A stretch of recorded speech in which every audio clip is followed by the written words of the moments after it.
umuzi wami ke lo muzi wethu wonke umuntu wamukelekile kulo muzi. Just to ukunikeza abantu intro about you. It's very important ukuthi sikwazi kuqala before size singene kwingxoxo yethu noma discussion yethu. Angizokuchaza mina, uzoyichaza wena uyikhulumele. Yeah, no, ngiyezwakala. Kodwa if angiveli kahle noma ngizwakala kahle, ngicela usibangazise kwi-comment section. Ngathi ngizozwa ngabo, but mina ngiyakubona and ngikuzwa kahle nakwelami icala.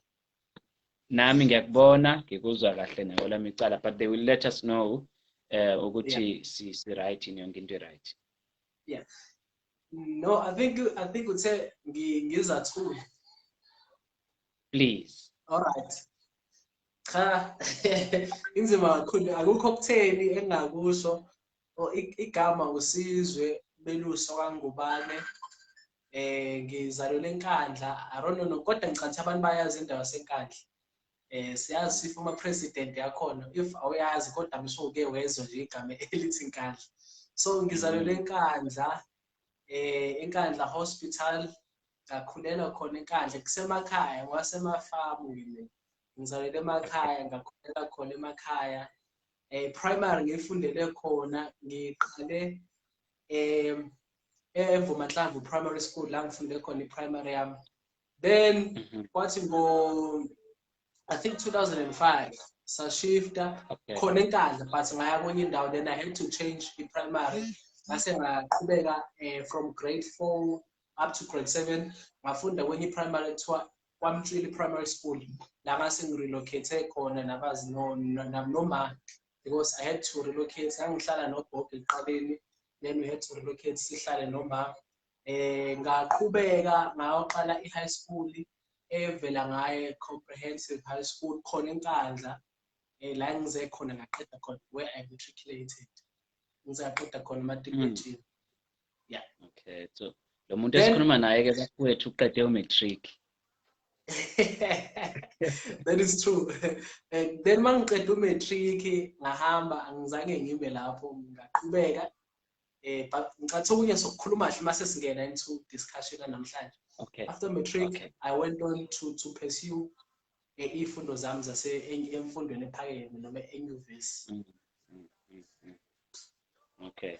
Thank you so much. Thank you so much. Kusho ukuthi umkhaya noma lapho khona ngangilibiza ke igama kwamanje vele sizolithola phakathi mase kube. Yeah, sizolithola phakathi.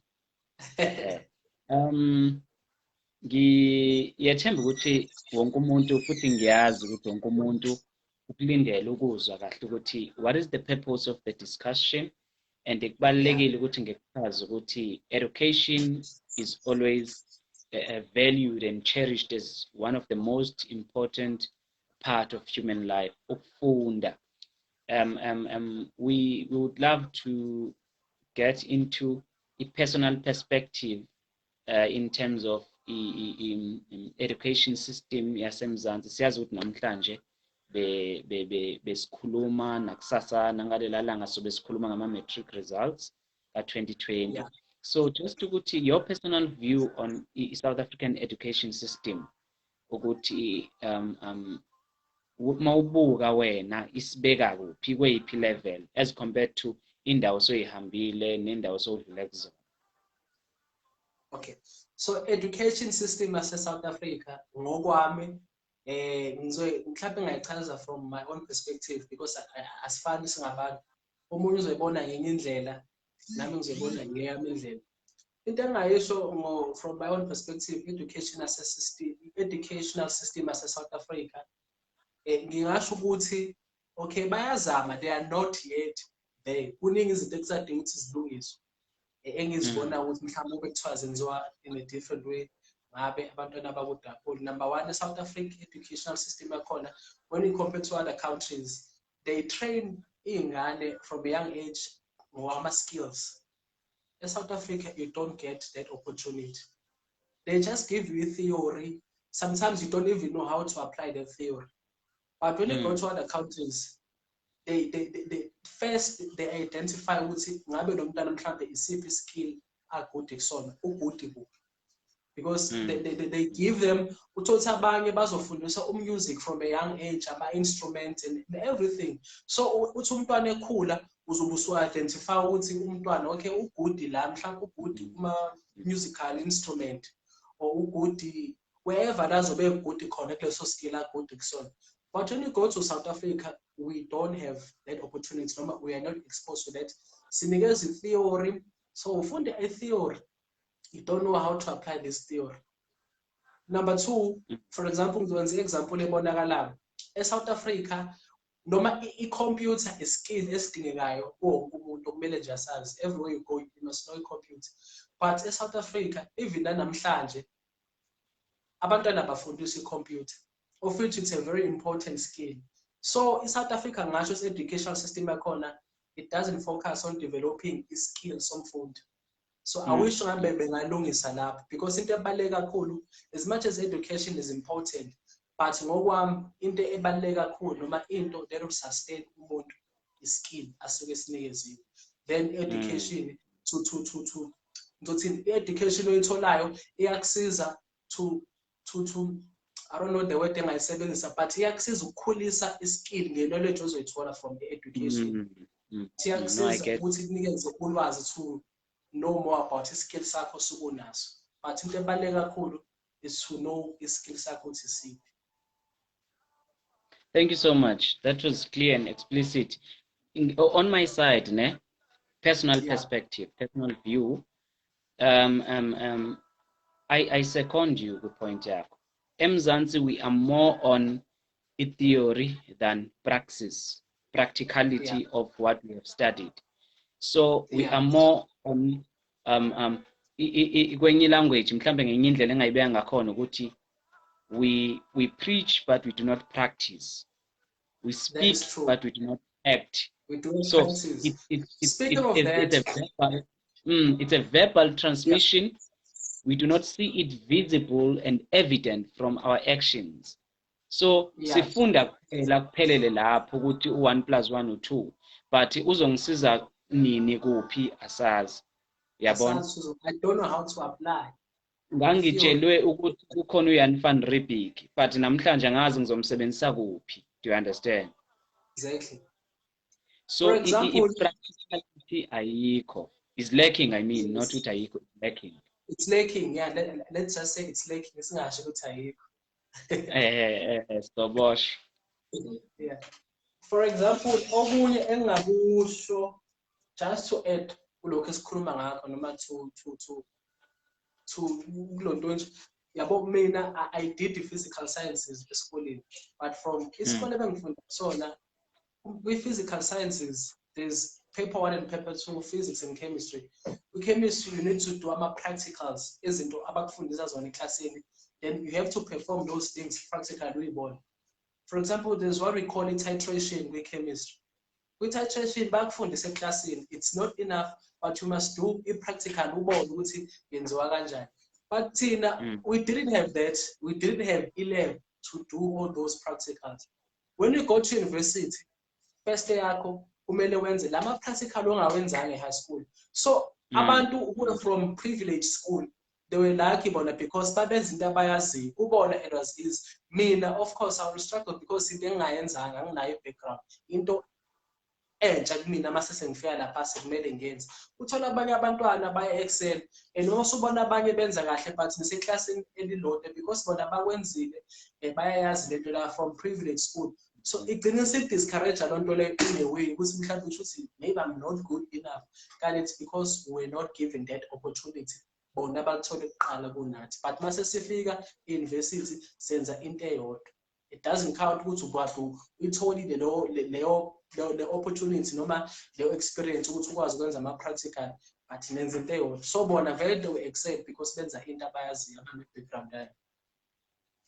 No, ngiyabonga, that's clear. Engaku-add before ngidlulele kwenye question ukuthi uyabona eSouth Africa we also lacking in terms of living education.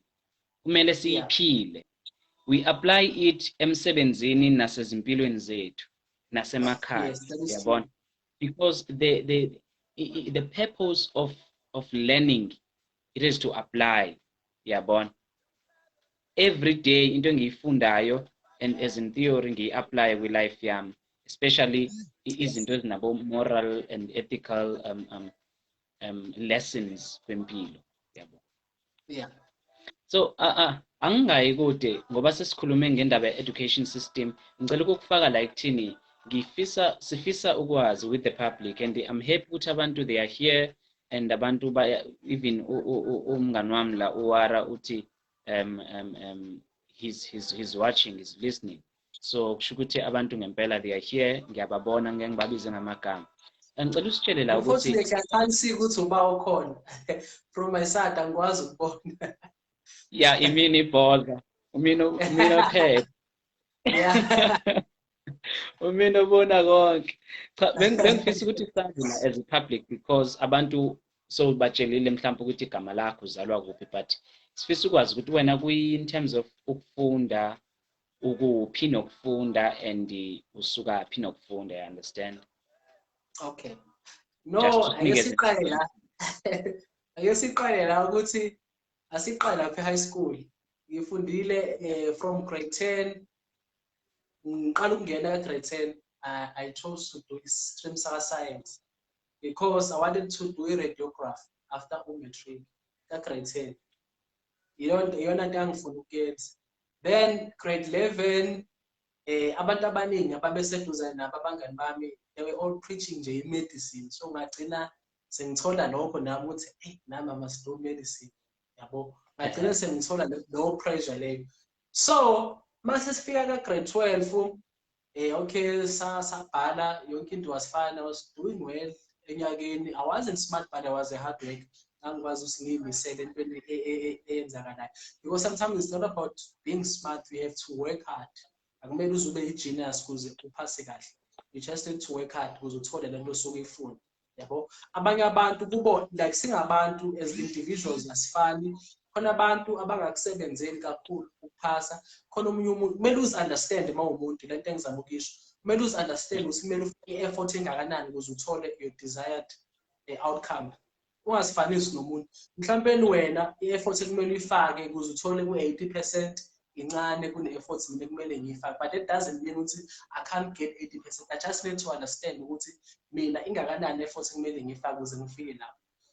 That's number one. Umuntu kumele understand, ungenzi into ngoba ubona omunye umuntu, but you must have time to understand ukuthi mina as uSizwe Ngubane okay kanje kuze ngithole ukuthi inakho kumele ngikwenze. Ngicela ukuli-highlight lo point, is very important. Abantu abaningi abashaya lo nto leyo abasi-understand, basifanisa nabantu, umuntu abone umuntu obenza into ethile basecama ukuthi nakuyena izokwenzeka exactly the same way ezenzekile kungcono, yabo. Forgetting ukuthi sifanisa nabantu. Ayafuna ukufundela ubafundisi kodwa yena pure teaching noma kodwa. Exactly. So nami ngaba naleyo pressure ukuthi hayi abangani bami they are all preaching medicine, so hayi nami I wanna do medicine.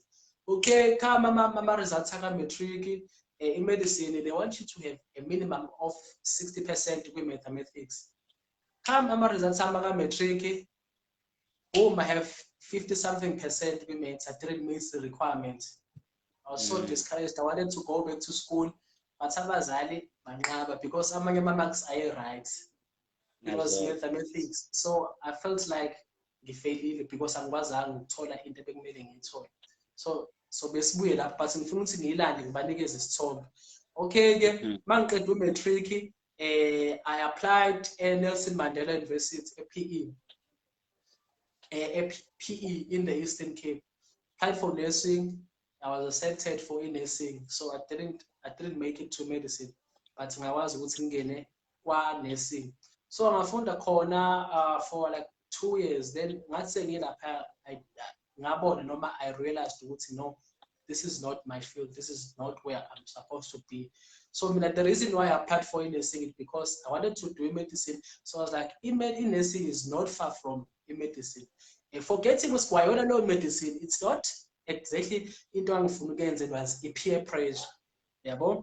So le nto engiyikhuluma ibalekile kubantu abamatric because i-confusion ibaningi, so sigcina senza ama-mistake ngoba napho sibona abangani bethu benza ini nathi sesenza ama-mistake kanjani. So ngathi sengiphakathi, okay, ngezwa about scholarship sokuyofunda abroad. I had to drop out kanesingi ngayeka because kakuyinto engangayithandi, ngangibona ukuthi no, and it was so challenging kakhulu kumina, not in terms of getting marks, but yabo, when you do some theoretically it was okay, but when I have to go to the hospital to do ama-practicals, I would do ama-practicals, but ngangizwa ukuthi I'm not here, angikho la, ngiyayenza lento just for the sake of passing, of which akukho right ukwenza into for the sake of passing. Kumele mangabe ufunda wazi because you're gonna apply leyo into leyo in the future, ungafundeli ukuthola imali lokupass, yabo. So ngathi ngiphakathi, no, I decided ukuthi no, ngizo drop out, ngakhuluma nabazali bavuma because ngase nginayo i-plan B, ngabona the scholarship place. I applied for a scholarship. It's an Indian scholarship. Then I was accepted.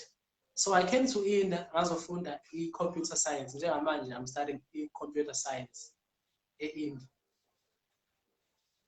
University of Pune. Abang.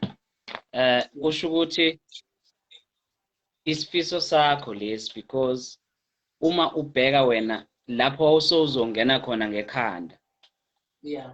Ngibambe ipoint yakho yokuthi kumele wenze into oyithandayo, right? Ingakho ngibhala phansi la. Yes. Because ngibamba like thini, there is a difference between a vocation ne profession. Exactly. But within a profession kukhona vocation. Uthisha esikoleni on a vocation to be a teacher. Yeah. Is seen kuma activities awenzayo kwi profession yobuthisha. Exactly. Because that teacher loves teaching in such a way ukuthi understand umfundi nesifundo asifundisayo. Yes. But uma ngaba eyenza as a profession, ubheke umhla ka-15 uhola, yabo. Yeah. But umuntu oyifundisa as a vocation, i-profession uyenza even if akaholile, but still uvuke ekuseni athi ngiyofundisa izingane zami engifuna zonke zoyi-35 ziphase ngo-100% zoyi-35. Because yinto engaphakathi uyayiphila. Uyayiphila as a vocation. Aphushwa isalary ayithola at the end of the month. Before siphushe nje mfowethu, uthi avuyile sibeni la wenza medicine ke lo mfowethu lo. Yeah. And umfowethu lona zange ayenze kahle nge-matric. Angazi omuphi unyaka waphinde esikoleni. He did wonders. Uka medicine nje. He's a motivation ethulile nje. Uthi avuyile Joseph Sibeni wala emzimkhulu. Uthi, you know, the problem starts from basic education. At school, we be given subjects that we don't need. What's the point of studying geography while you wanna be a mechanical engineer? I think the thing that should be done is to add a skill than theory. Point yakho. Another thing, abantu abangafundi just for the sake of ukufunda. I think usho exactly lento bekade ngisho nami ukuthi abantu abangafundi for the sake of studying. Umuntu akafundi ngoba uyazazi ukwenza ini, yabo. Kukhona iphilosopher Immanuel Kant uthi duty for duty's sake. Kusho ukuthi wenza into for the sake of ukuyenza. For the sake of doing it. Ubona abanye befunda nawe uyafunda, yabona. 2020 tough. Yeah. My results are amazing because we were not expecting that. This is disaster, most of us, not because we are pessimistic or negative, but it's a matter of fact that it has been tough and rough. And these under the circumstance, yeah, it has not been easy. It has not been easy. So manje aseswabonile ama results, says ukuthi obani benze kanjani ku TV, radios and so on social media. I just need you to give a message and advice to those who did well and good wishes for future expectations, because when you've been traveling, awuhlali ngisho eMzansi use India because of education and love for education. So what is your message? What is your encouraging advice to those kids who did very well? All right. What a tough one. What a tough one. Okay, to those kids, I hope we're still gonna come to those who didn't do well. Yeah? But let me answer this question. That's the second. That's the next point, because they wounded. They need us. Let me answer your question. To those who did well, guys, ngicela abantu ba-understand le nto le ukuthi number one, education. Ngokwami ukubona, I feel like education, it's not someone on objectives ukuthi these are the things afuna ukuzi-achieve. You must have objectives. Awukwazi ukuthi ufunde ungenawo ama-objectives, whether they are short term or long term, but you need to have objectives with education. Awukwazi ukuthi ungafunda 12 years wonke but awazi ukuthi ufundelani. If that's the case, I think kungcono umuntu angafundi nje kusho ukufunda vele ayele ezimayini or enze something azoyenza, because kuyena education akazi ufundelani and akanazo izinto afuna ukuzi-achieve. Ukufunda ukuthi uphase kahle umatric, it doesn't automatically mean ukuthi you've made it. I-education ngokwami, it's a catalyst kumuntu owazi ukuthi yiphi end product akayifunayo. That's it. Ngizosho lokho nje, it's a catalyst to someone who knows ama-products awafuna at the end of the day. To someone who have objectives ukuthi these are the things afuna ukuzi-achieve, using education as a tool to reach to the final destination. So it means ama-distinctions lawa aphithizela with social media, they are futile and pointless if you do not have a vision. If you do not have a vision, they're useless. It means in as much as uthole lo distinction laba, kumele uwazi ukuthi ufunani, ufuna uku-achieve. You must know what you want. Because it's futile, it's futile ukuba nezinja ezo-100 uhambe nayo uye naso ehlathini but ungazi ukuthi uyozingelani ngazo. Do you understand? Exactly. So it means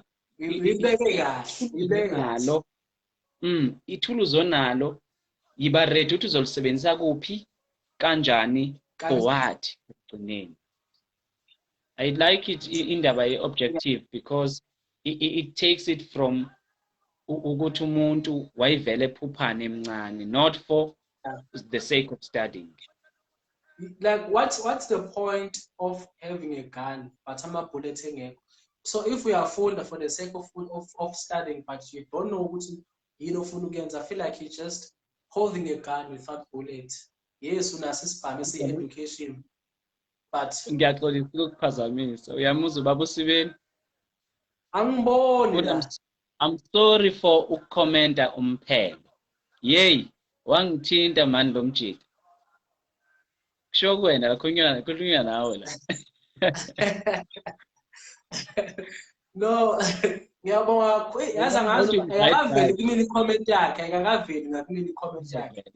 But thank you so much. Thank you so much. Siyabonga, it's encouraging to us. Ukuthi I knew ukuthi mangicela wena you'll put it in this way.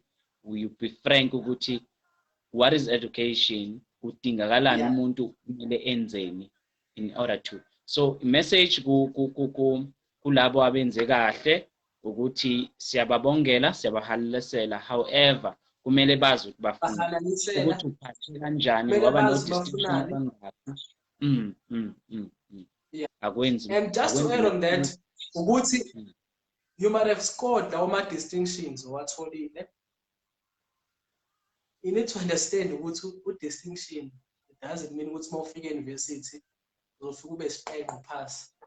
you can have umlenze no distinction bakaba u7 if awuyimise ingakho ngiqale ekutheni kumele ube ne-objective ukuthi ufunani. Mawufika e-university uthi upase ngo-distinction upase ngama-points amangaki, it doesn't count. I-university ifuna umuntu ozimiselayo, umuntu okwaziyo ukumanage isikhathi sakhe, umuntu someone who doesn't procrastinate. Fune umuntu okwazi ukuhlala kwi-timeline yomsebenzi wakhe. So I want them to remember that masebeya, I think it's kona kuyanqamuka manje network, ngazi noma network yase India noma network yase South Africa. Ungamukele la umfowethu uxolo bafowethu. All right, I'm back. You back? I'm back. Yeah. Okay. Okay. Network. Yeah, so I understand. Angazi noma yaseMzansi noma yase India yini.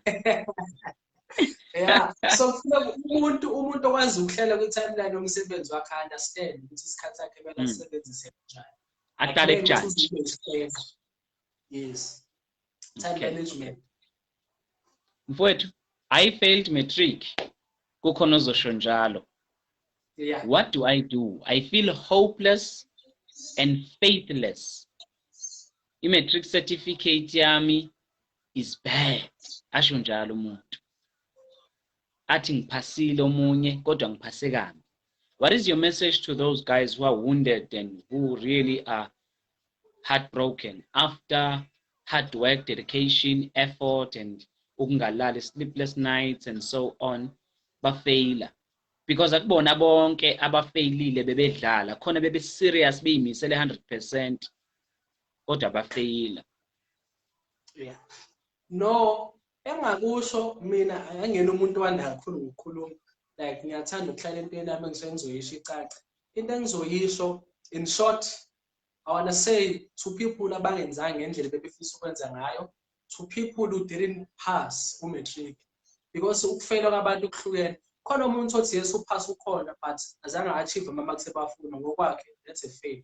Khona ukuthi umuntu ubefuna ukuthi athole mhlawumbe athole ama point ukuze akwazi ukungena kwenye course, maybe lo mfundi didn't meet those requirements ngokwakhe, that's a fail. Khona umuntu ongaphasanga at all, ukuhlukene.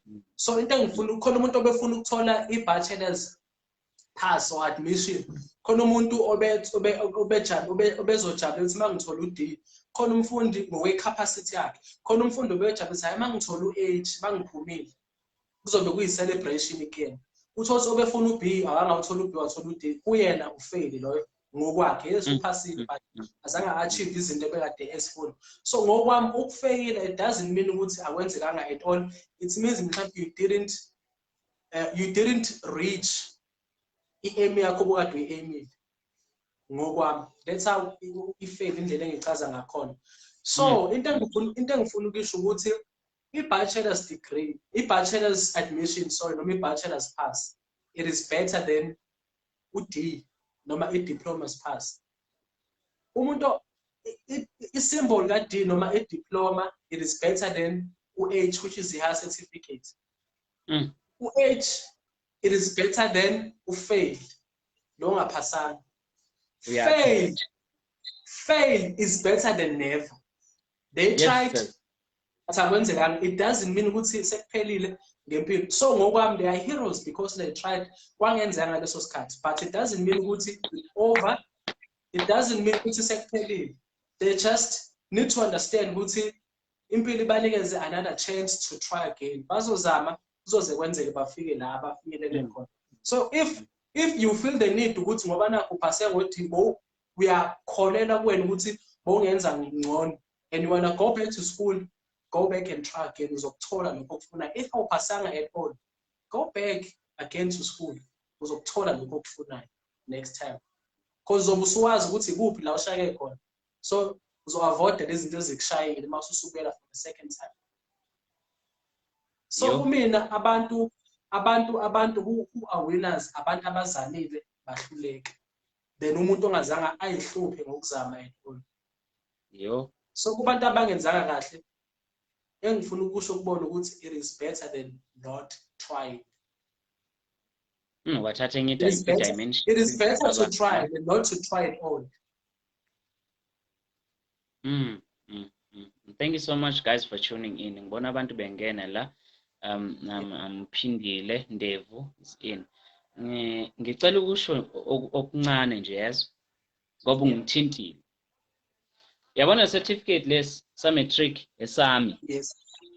Inama points la awu 22 or 2010 get matric, right? Yeah. Gasha age amapale rapi. I was almost depressed. Yeah. Almost. Indaba yama results wami because okokuqala ngakhetha wrong, ngakhetha maths ne physics ngoba ngizwa kuthiwa khona u10A siyo register. Bahamba no 10A ngoba ngicabanga ukuthi A laba abangcono. Kana ngazi ukuthi ngifaka inkingeni emlilweni oshisayo. Now, yabo le certificate just simbi kanje. It disaster according to me, ne? Yeah. I always say be motivated to motivate. Ngahamba ngayokwenza philosophy. Bachelor's degree with philosophy. Top class. Ngingasiveza ngisho khona odokotela nama politicians ngisiveza ngithi. Yeah. Angixhomi. Ngiphakamisa igracia likaNkulunkulu because it is grace elisenza ukuthi we keep going and keep moving and keep climbing, understand? Engizama ukusho ukuthi if you take the two, it is disaster. It's gold, glitter and gold. Yeah. Because I'm proud of myself. After their disaster, I realized you can still keep moving, keep going. Yeah, you are capable. Yeah. This situation it doesn't define you. It doesn't define what's when we learn to lay just because you need to understand. Othole 100%, othole 90%, ungcono kunothole 80%. Othole 80% ungcono kunothole 10%. Nothole 10% ungcono kunothole 1%. Nothole 1% ungcono kuba uzamile wehluleka. Still usezozama. To reach the zenith of the mountain, the top, the peak of the mountain, it requires courage, strength, positivity, optimism, faith, hope, yonke lento it comes together ikwenza ube ngumuntu. Otherwise uma ngangihlale ngarelaya ku matric wami omumbi ezutsinisa ngaba nginayo le degree ye philosophy namhlanje. Uyabona? So that's why ngithi mina it's not about me, it's about the grace within me engenza ukuthi ngithi no, I can't be a failure. uNkulunkulu engiphile at least irrationality. And I think enye into abantu who fail to understand, sometimes you need to understand what sometimes it's intando kaNkulunkulu. Intando kaNkulunkulu ayikho mnandi mangabe yenzeka. Sometimes we go through things for the sake of other people. You had to go through ukuthi uthole lama results wawathola so that you can be motivated to motivate osazowathola abe depressed. Ngicela uqhubeke ungaphazamiseki. Yeah. Yes, just continue. Oh, okay. So ngizama ukuthi enana izinto we need to understand as people ukuthi njoba siphila la emhlabeni izinto ezenza kuthina it's not only about you. Kwesinye isikhathi we go through things for the sake of other people ukuze abanye abantu babe motivated ngezinto thina esidlule kuzona. If mina ngike ngafail umatric khona lo osazofail umatric ngizomtshela ukuthi hayi man khulileka wena. Kwenzeka the same thing kumina ngabuyela esikoleni right. So uma ngabe ngizwa ngikhuluma kanjalo i-depression angeke isambamba kakhulu because ungizwe ngikunikeza amazwi azokuphilisa because I've been through no situation akuyona njengamanje. So I want people to understand ukuthi enana when you go through something noma mangabe ungena kwi-situation you need to go with the mentality ukuthi awuzingeneli wena but also therefore the upcoming generation uzokwazi ukuyi-motivate. You need to be motivated to motivate other people. You can't motivate umuntu ungazange ube motivated kwena. And yini izinto ezisimotivator? It's situations that we go through. Naba ipoint okugcina ngizokuphinda futhi, the situation that you are going through, it doesn't define it. The situation okuyona ayizile izokubulala, but you're gonna come up alive in those situations stronger than ever. So these potholes and stumbling blocks, Zempilo, they are motivating us in order to motivate. To motivate masivumele intando kaNkulunkulu noma ibaba sivumele ngoba ngihlezi ngisho mina ngithi thina ke sikholwayo once uthi wena intando kaNkulunkulu mayenziwe ku our Father uthi your will be done, so sifake enkingeni because you have to obey the will eseyenzeka kuwena. You understand? The will is so not nice. Ngiyayithanda ipoint yakho mfowethu, ngiyayithanda ipoint yakho ukuthi ama-situations, izinto ezisinyakazisayo zisiza ukuthi omunye umuntu mayibuka athi hawu uDinisa ngoba sasihlupheka naye nje sasiwa naye sibuka wenze kanjani, why not I? Yabo? I love that point yama-situations. And put yabona waphasa ngo-A, mhlawumbe khona umuntu owayephase ngo-B wena waphasa ngo-A, you were depressed ngenxa yokuthi ngiphume, khona umuntu wazocelebrate ukuthi at least ngutholile lo-A, ukuthi vele uma ngabe uthole something singabantu lento esuke sithole asi-appreciate so sifuna more, khona kanti okufunayo wena lokho onakho ngaleso sikhathi. So kodwa bengifuna ukuza la ekuthenini enana khona umuntu owayephase ngo-B mhlawumbe ongenayo i-degree njengoba sikhuluma namhlanje, yabo, ophase naye ngalo nyaka waphasa ngawo, wena waba motivated ngalo nto leyo, wa-understand ukuthi lama-marks don't define i-capability. You understood, you moved on with your life, you empowered yourself, was developer. Namhlanje you're holding a degree in philosophy, right? In philosophy. Yes. You've been to Namibia. There are people babephase kahle,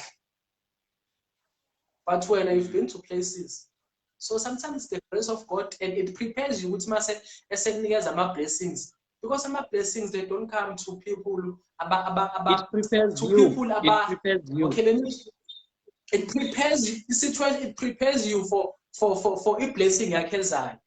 Yabo, uNkulunkulu akakunikeza i-blessing if you are correct. So those situations that we go through, it's just a preparation. No matter, it's preparing you with your next achievement is so strong and so motivated.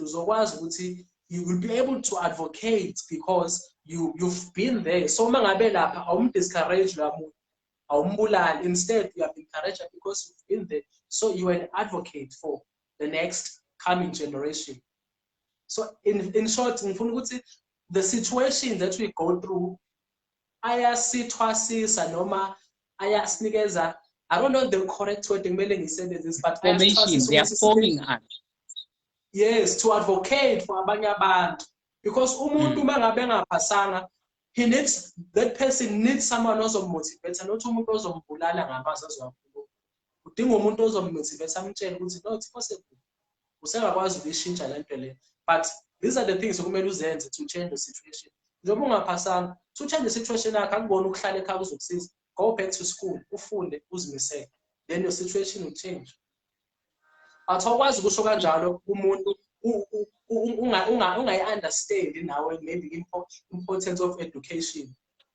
Ungakazi ube kuleso simo. If ungazi ungene esicathulweni, uzongixeka mina uma ungibona ngikusona. Awukazi ungene wezwe ukuthi kunjani ukuba kulesi sicathulo. Kuzoba lula kuwena ukuthi ukhulume noma yini ezongibulala. But when you've been kulesa sicathulo, uyakwazi ukushisa kakhona ukuthi sipintshana kanjani.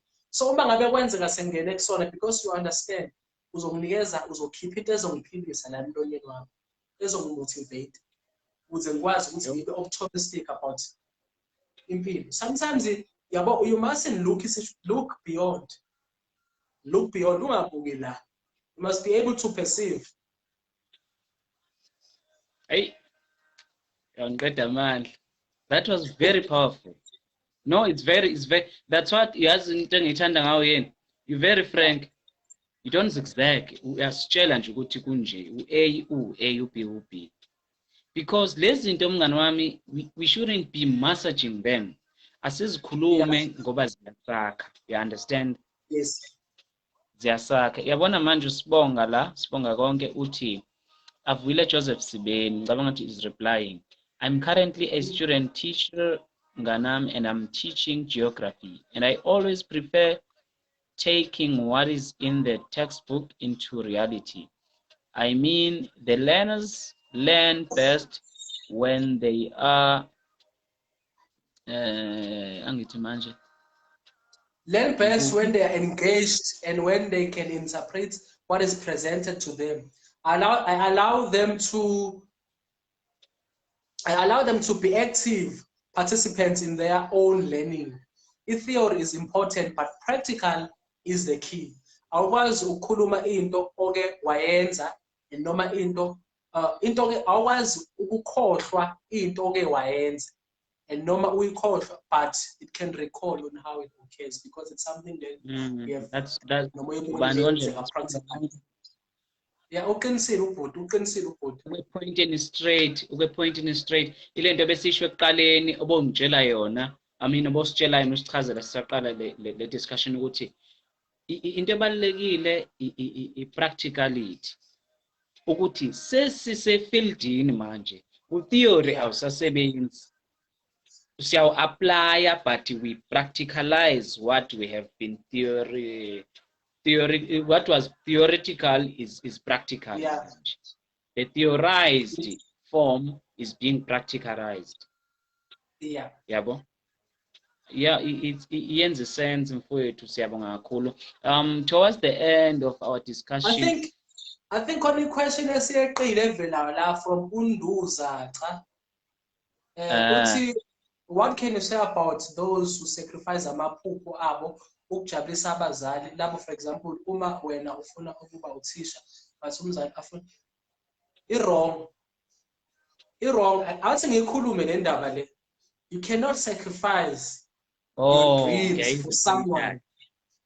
Wrong, whether it's your parent, whether it's your friend. Do not sacrifice your dreams for someone just to make umuntu. And abazali, they've been making this bonke khona liphutha abalokhu belenza. Uthola ukuthi umzali they will choose for ingane zabo ukuthi ingane yami ngifuna yenze ukuthi most yabazali abenza kanjalo. Umzali uthothi wayefuna ukuba udokotela because akwazanga ukuba udokotela, usazofaka lento le ingane yakhe ibe udokotela usefuna ukuphila iphupho lakho through ingane. Uthola ukuthi ingane ifunela ukuba uthisha, yena usethini hayiba udokotela. Do not ever sacrifice your dreams for someone, whether it's your parent, umngane or uthisha wakho okholelwa kuyena kakhulu. If you want something, yenze into ngoba uyithanda, not to please someone. So abazali they like normally they want to live their dreams through their children.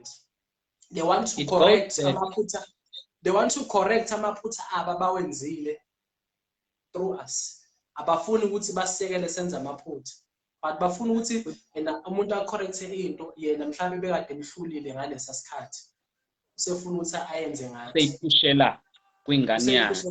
Noma kwingane babo. Ingane kumele ingane uyisupport. Uma ngabe ingane ifika ukuthi ngifuna ukuba yi-social worker, ungayi-discourage ingane. Mayifika ingane ithi ngifuna ukuba uthisha, musuke i-discourage ingane just because wena ufuna ukuthi ibe yilesi, so uzoyigxeka ingayenzi into ethandayo. Ku-wrong. I wish ngabe kukhona abazali abalalele la bayibone nabo lento ngalendlela ukuthi ku-wrong, abayisupport ingane kuyintweni eyifuna ukuzenza. Ingane kholelwa ephusheni lengane yes. Wrong completely because it's a good question from Undu. Yeah. Yabona, it takes us back to into a vocation ne profession, because ingane izoya as a profession ayisanalo uthando lwayo ne dedication yangempela. Yes. Useyenza nje ngoba kusho ugogo wathi ngibe uthisha kodwa ngangifuna ukuba ummeli. Do you understand? And abanye abazali Abanye abazali bakhethela ingane just because ingane kamngani wakhe noma ingane kamama hamba nayo isonto udokotela. So sefuna leyo pressure. Ikhompyutha bayakhompyutha abazali ngezingane. Kuyuzwa kusetshenziswa ingane ukukhompyutha nokulwa izimpi zabazali esasingakazalwa nokuzalwa belwa izimpi ukuthi ingane kadadewethu yaba ummeli neyami kumele ibe ummeli ngenkani ngikukhokhela ukuthi ube ummeli. Exactly. Kanti awuzange uyihluphe ukubheka ukuthi ingane yakho yona ibifuna ini. Enye into eshaya abazali bethu le ukuthi bakhompyutha ngezingane. Abona ingane kamama usibanibani esontweni udokotela hayi neyakhe usefuna ukuthi ibe udokotela. Ubona ingane kamama usibanibani wakamakhelwane uthisha nawe usufuna ukuthi ingane ibe uthisha mhlawumbe ufuna ukuyolingisa ngenze example yabo. Of which ku wrong ukwenza kanjalo. Ku wrong. Imbovu ngiyabonga ngiyajabula mina because ivula mina umqondo lento. This is not about this is about everyone olalele la. Because lokho okukhulumayo nalokho kushoyo izinto eziningi osozibonile. You've been traveling and awukho ngisho ezweni, you abroad. So ezinye izinto ozi-observayo noma uthule, but when you get this chance ukuthi uzidiscuss, you share willingly and actively nathi ukuthi we need to receive the fruits you have. You are share yabo. So ukuthi generous. And I'm happy ukuthi babuza I mean undubuza umbuzo njena and nabanye they participating okusho ukuthi really it makes sense the discussion. Yeah. And another thing to add to add kulokho ade sikhuluma ngakho. Or parents they need to understand ukuthi yes, we do acknowledge and appreciate ukuthi basizalile siyingane zabo. They carried us for 9 months, but we are not them. We become individuals mangabe sikhule. So they need to understand that basinikeze and allow us to become our own individuals. Abazali abaningi they fail to do that. Yabona ukuthi umuntu umzali, yeah, they need to understand ukuthi we become our own individuals mangabe sikhule. Ngoba at the end of the day, God forbids, bayashiya abazali sisale sesiphila impilo eyifake engayona lesa siyifuna. Impilo ejijulile. What does it mean to be your own individual? Chaza ukuthi angeke ngize ngifane nawe. Just because umzali wami doesn't mean ukuthi ngizofana nawe. Asinawo ama-personalities afanayo, angeke sithande izinto ezifanayo. Ngenza uthona ngowuthanda ukuba inesi, but mina ngithanda ukuba umculi. Ngithanda ukuba i-actor. Uyabona? That doesn't mean it's wrong though. Awukwazi ukuthi you can't project your okay, angazi igama lithini, but you can't project imicabango yakho, your thought, indlela ocabanga ngayo, your desires and longings. Yes. Yabo? Abazali abaningi afuna ukuthi yena akukhulise exactly ngale ndlela acabanga ngayo without mhlawumbe ngaphandle ukuthi azasihlupha ukuthi enana yes vele umzali usuke ekhathalela and always have the best interest at heart most of the time kunjalo kuyiqiniso, but sometimes they need to go back and revise lezo zinto lezo ukuthi njengoba ngifuna ukuyifaka inganeni yami lento lena ngabe ingane yami umuntu onjani ithandani ngitshela ku-right but ungakuforce ngenkani ngitshela sinansi indlela okuyiyona but ngibheke phela njengengane ukuthi mina ngikanjani yabo kulokho engikuyona ngitshela ku-right ke ukuthi ngibe umuntu ongcono ngoba usungibonisa umuntu kanje. Thank you so much. Siyabonga kwababukile and thank you to everyone who's tuning in. Sino Sizwe Ngubane ose-India njengamanje ozalwa eNkandla osisizayo ukuthi si-understand impilo ngenye indlela, especially in terms of matters involving education. Yeah. In few words, advise those who are still at school. Those who are still at school. All right, no. Ngifuna khona iphonto engikhohliwe ngiyaxolisa. bengifuna ukuthi ena kulaba abaqedile high school nabo laba basasesikoleni, they need to be able to differentiate. They need to understand ukuthi there's a thin line between ukuba i-academic, ukuhlakanipha nje esikoleni academically, and you also need it's a street intelligence, because yes, it's a good thing ukuhlakanipha esikoleni and excel in your books, but on the streets you need to survive as well. Abantu abaningi bahlakaniphile when it comes to books, athola ama-marks right, but mase kumele aphile impilo outside school, wenza ama-decision a-stupid ngale ndlela le, because akayazi impilo yasestradini ngaphandle. Uma ngikhuluma ngempilo yasestradini angisho leyo bugebengu kumele ube yi-kids, but outside school you still need to survive. Kunezinto ezidingayo ezi-general ekumele uzi-understand, uzazi uma ngabe umuntu, and uma ngabe ungazazi ezizokulimaza, because awunawo lo intellect yezinto ezi-general ezi-outside school, outside books. So you need to balance. Especially those who are going to higher education institutions, they must be able to balance. Umuntu masefika lapha because he's not used impilo yangaphandle, ubona amaphathi usehlanya umuntu usekhohlwa la into ayizele. Yes, ku-right ukujabula, but you must balance. Ingakho ngisho ukuthi uyayidinga the intellect yangaphandle, outside school, outside books. Okay, nangu athokoza Radebe.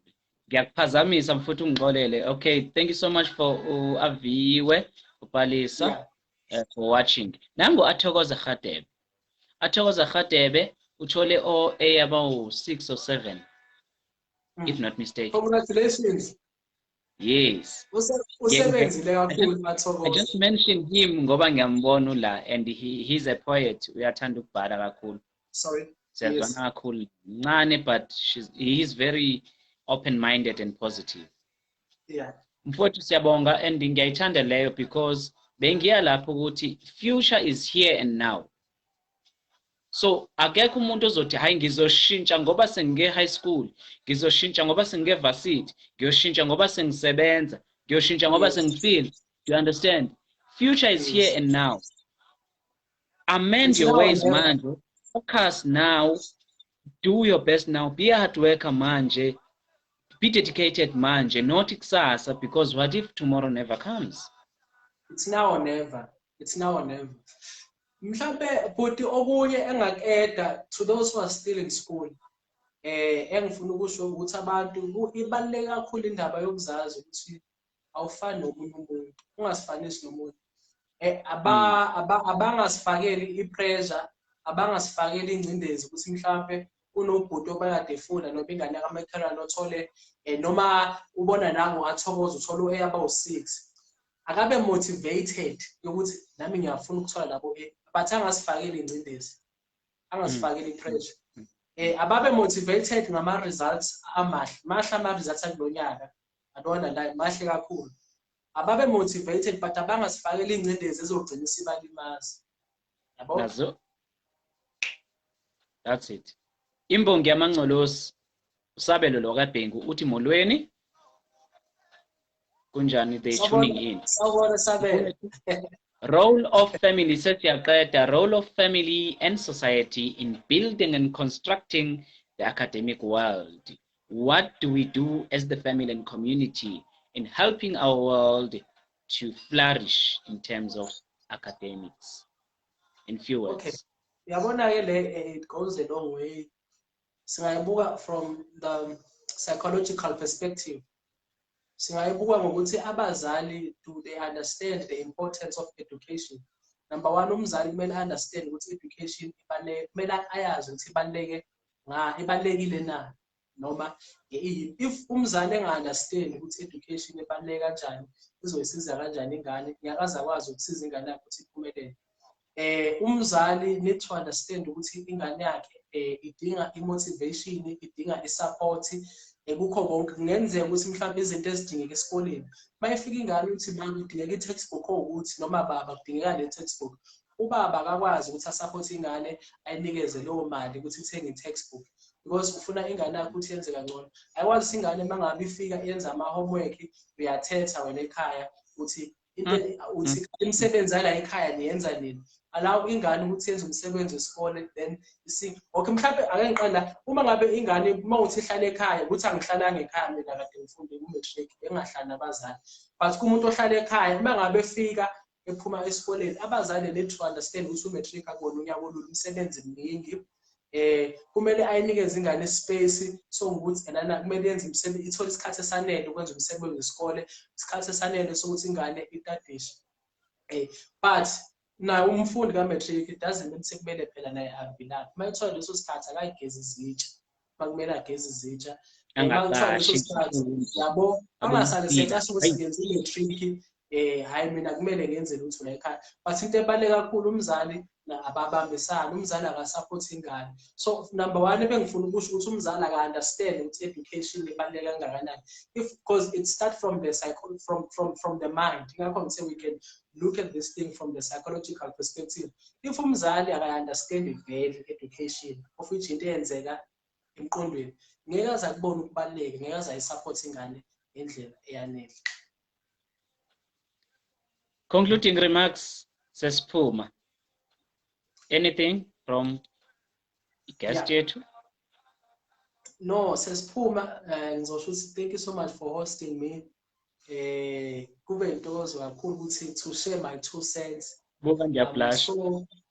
I'm so honored.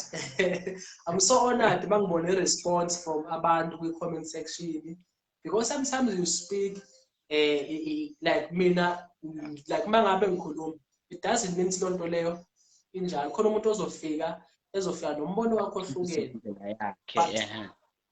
Yes, I'm glad ukuthi abantu they gave a positive response kulokho ebesikusho. So uyakujaje nge-response abantu ukuthi nokusho ukuthi bayizwile lento okade uyikhuluma. Yabo? So ngiyabonga kakhulu. Ngiyabonga kakhulu. Thank you so much for hosting me, and everyone obekade khona ehlezi nathi. Thank you so much, and hopefully sophinde sibonane na next time. Engakusho ukuthi mina on my side, first of all, I thank God who has allowed us to have this, and nokuthi uthatha isikhathi sakho. Ngiyazi ukuthi ubani isikhathi lapho manje? Isikhathi nje it's 1:30 after midnight. 1:30 e-India, 1:30 la 7 minutes past 10. So ngiyabonga kakhulu mfowethu, ukukhulu ukuzithoba. Ngiyabonga ukuthi usebenzisa isikhathi sakho kuze kube ngalesikhathi la bekumele ulele, but wakwazi ukuthi ingakho ngithe you are generous ngoba ngiyakwazi umngani wami, and you're very good in terms of sharing what you know, what you have, what you think, and what you suggest, and what you advise somebody. So ngiyabonga, and ngiyababongela ikakhulukazi la ababukile la abezwayo nabasazobuka, because ngizoyisave ukuthi there are people abafisayo ukushare information nolwazi nothando abanalo ngabanye abantu nangomhlaba at large. So you value life through to help others, because it begins at home. Be motivated to motivate. And abantu, they need to understand ukuthi they mustn't allow pressure from people who are enjoying their fruit they mustn't allow that pressure, because the pressure, if it's gonna make them to eat the seed, because they allow the pressure from people who are already eating the fruit. So into engizama ukisho ngalokho, khona umuntu osebenzile awumazi ukuthi wenzeni. Njengamanje ubona bonke sekuhamba kahle kubona, they are enjoying the fruit of their labor njengamanje. Wena kusasa yiseed kuwena. So ufuna le pressure le, instead ngifuna ukuthi iba motivated ukuthi nawe you enjoy the fruit of your labor, because uma ngabe uzovumela leyo pressure uzogcina usubulala le mbewu le ezokhula and bear fruit, ugcina ungasawatholanga ama-fruit. Uthi avuyile Sibeni Joseph, please Skype it. Never forget to post this live chat. It means he wants to download it. So siyabonga kakhulu mfowethu. Thank you so much. Thank you so much. Because abantu bayibukele. Ngiyabonga mngani wami, ngiyabonga mfowethu kakhulu Mbovu. Siyabonga. Thank you so much. And That abantu was really, abahlala kuma-timeline yabo njengoba uthi ikhonto engiyicabangayo ekhanda lami ngoba uthi le ndaba yesikhathi shuthi njengoba nje ngila eIndu se-South Africa timeline awafani umuntu angasticka kwi-timeline yakhe understand that's the reality of what you've just said. Yes. You apply manje le theory yakho. People must understand that time zone ukuthi awafani. They must understand. Mnganami ngiyabonga mfowethu, siyabonga kakhulu mnganami, siyabonga, and I'll make sure I share this live. Ngiyazi ukuthi mhlawumbe abanye abana-data manje, abanye balela, abanye ba-busy and so on, but bazoyibona. People will watch, people will still comment, and abantu bazokhuluma nathi emaceleni. Ngiyabonga mngani wami. We still have a lot to share. Yabona njengoba isikhathi it's 1:38:40 njengamanje, it's like 20 to 2 ekuseni. Yeah, ngise-India isikhathi leso, but it doesn't mean ngeke ufike ku-1:40 now. But mawuzojaha izolimaza just because ungibona sengiku-1:40 isikhathi. Bese ku-1:40 ekuseni kuwena kusasa u-9. Yabo. So yenye into ebisilimaza. You're being so practical. Siyabonga mfowethu. So I guess I apply education and make it practical into engiyifundile back in school. Yeah, ne? No, thank you so much, coach. Thank you so much.